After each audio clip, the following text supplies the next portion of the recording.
여러분 안녕하십니까? 마태복음서 102번째 강의를 시작합니다. 지난주에는 제가 조금 바빠서 영상을 못 찍었습니다. 마태복음서 14장 22절에서 33절의 말씀을 읽겠습니다. 예수께서는 곧 제자들을 재촉하여 배에 태워서 자기보다 먼저 건너편으로 가게 하시고 그 동안에 무리를 헤쳐 보내셨다. 무리를 헤쳐 보내신 뒤에 예수께서는 따로 기도하시려고 산에 올라가셨다. 날이 이미 저물었을 때 예수께서는 홀로 거기에 계셨다. 제자들이 탄 배는 그 사이에 이미 육지에서 멀리 떨어져 있었는데 풍랑에 몹시 시달리고 있었다. 바람이 거슬러서 불어왔기 때문이다. 이른 새벽에 예수께서 바다 위로 걸어서 제자들에게로 가셨다. 제자들이 예수께서 바다 위로 걸어오는 것을 보고 겁에 질려서 유령이다 하며 두려워서 소리를 질렀다. 예수께서 곧 그들에게 말씀하셨다. 안심하여라, 나다. 두려워하지 말아라.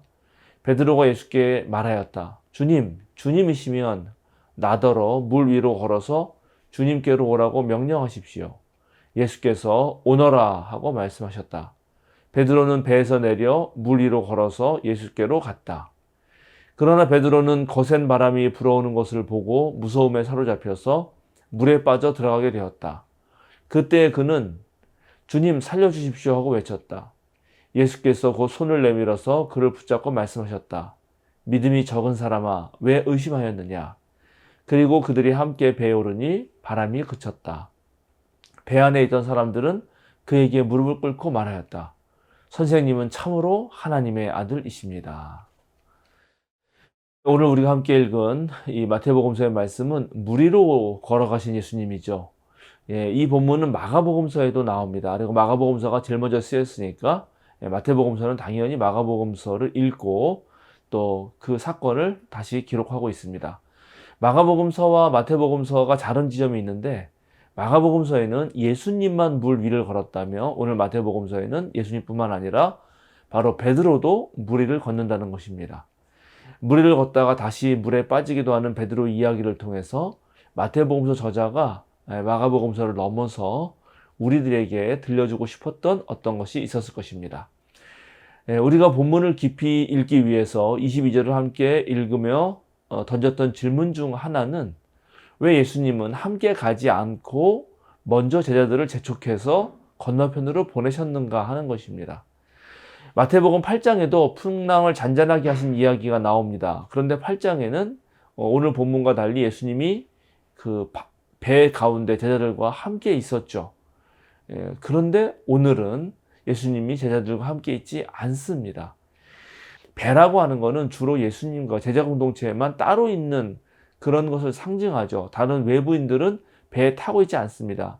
그래서 이 배는 초대 교회를 의미하는데 이제 예수님이 부활 승천하신 이후에 초대 교회는 제자들만 남게 됩니다. 그러니까 오늘 이야기는 예수님이 안 계신 배, 즉 예수님이 계시지 않은 상황에서 제자들이 어떻게 자신들에게 닥친 풍랑을 또 위기를 건널 수 있는가, 극복할 수 있는가 하는 것과 관련된 것이라고 우리는 볼 수 있습니다. 예수님이 십자가에서 돌아가신 이후로 마태 공동체는 예수님께 배운 대로 그대로 살아내려고 했지만 그 의지를 꺾는, 정말 그 의지를 거슬러서 부는 바람, 박해라고 하는 풍랑에 시달리게 됩니다. 이방인 선교와 관련해서도 그것이 쉽지 않고 여기저기에서 시끄러운 일들이 아마 발생했을 것입니다. 그러나 제자들이 그런 풍랑으로 고통을 당할 때 예수님은 제자들을 찾아오시죠. 제자들이 예수님을 찾기도 전에 먼저 예수님이 제자들에게 나오셔서 안심하라, 나다, 내가 있으니 걱정하지 말라고 말씀하십니다. 예수님께서 돌아가신 후 마태 공동체는 박해의 풍랑 가운데서 이 말씀을 붙들고 참으로 큰 위로를 얻었을 것입니다. 예수님이 보이지 않더라도 늘 함께 하심을 믿고 안심하고서 걱정하지 않고 또 그렇게 나아갈 수 있었을 것입니다. 그리고 예수님이 하셨던 것처럼 그 물 위를 자신들도 걸어보려고, 즉 풍랑을 극복해 보려고 노력했을 것입니다. 내게로 걸어와라 하는 주님의 말씀을 붙잡고 배에서 내려서 예수님을 바라보고 예수님에게로 걸어가는 그런 베드로의 이야기가 바로 베드로를 위시한 마태 공동체 전체 이야기라고 우리는 읽을 수 있는 것입니다. 그러나 불어오는 거센 바람에 덜컥 두려움이 생겼고 무서움에 사로잡히자 물에 빠지고 맙니다. 예수님을 바라볼 때는 걷지만 풍랑을 보고 무서움에 사로잡힐 때는 물에 빠진다고 하는 이 얘기는 오늘날도 모든 그리스도인 공동체가 주목하고 기억해야 할 이야기라고 생각합니다. 베드로는 예수님의 제자로 살아가는 우리들에게 도전이 되고 위로도 되는 인물이죠. 예수님만 바라보고 예수님을 향해 걸어가려던 베드로는 예수님처럼 물 위를 걸을 수 있었지만 불어오는 거센 바람에 두렵고 무서워서 넘어지고 맙니다.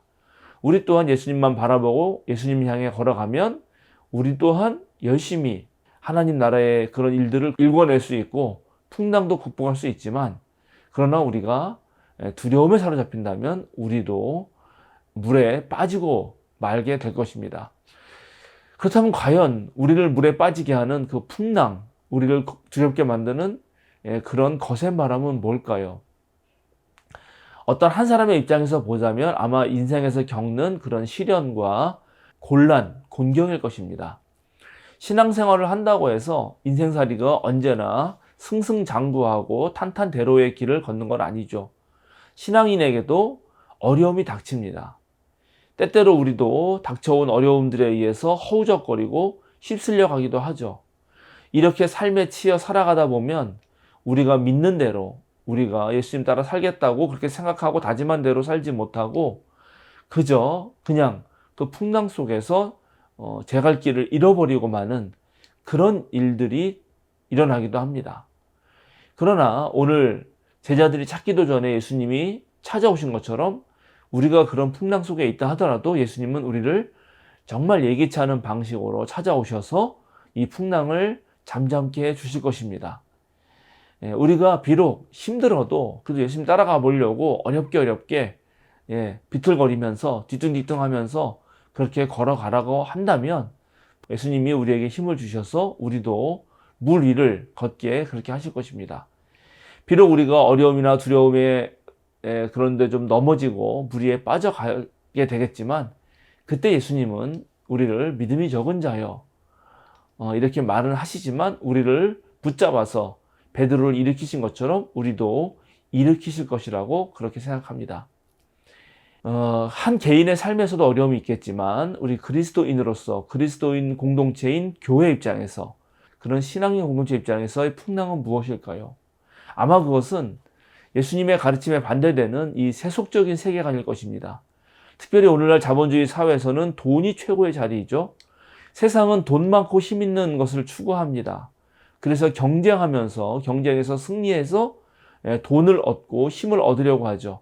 그리고 각자 여러분 사람들에게 스펙을 쌓으라고 그렇게 강조합니다. 경쟁에서 탈락하면 무능한 사람 취급받습니다. 그러나 그리스도인들은 바로 이런 세계관에 거스르는 사람들입니다. 그리스도인들은 함께 사는 세상을 추구하죠. 하나님과 예수님의 가르침에 따라서 사랑으로 서로 돌보고 서로 나눌 것을 말합니다. 온전히 자신만을 위해서 재물을 쌓아두는 것, 그것이야말로 어리석은 것이라고 우리 그리스도교는 가르칩니다. 그래서 바로 그렇게 살기 때문에 어떤 면에서 예수님의 가르침대로 사는 것이 이 세상에서는 풍랑을 만날 수밖에 없는 그런 삶이 될 것입니다.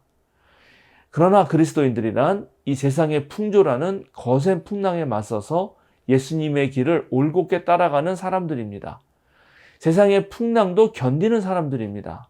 우리가 두려움을 견디면서 예수님을 따라서 그 길을 따라가려고 할 때 때때로 우리의 믿음이 작아서 흔들리지만 그때도 우리 주님께서 예기치 않은 방식으로 우리를 도울 거라고 저희는 확실히 믿습니다. 세상 사람들은 인생살이가 너무나 복잡하다 이렇게 말하지만 사실 그리스도인들은 어떤 면에서 보면 단순합니다.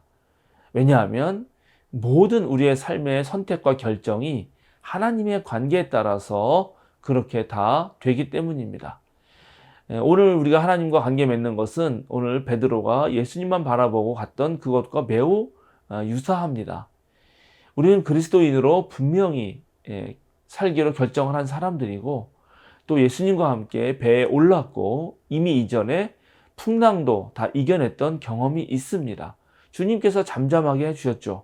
우리는 그런 기억을 가지고 이제 풍랑을 바라보지 말고 오로지 예수님만 바라봐야 합니다.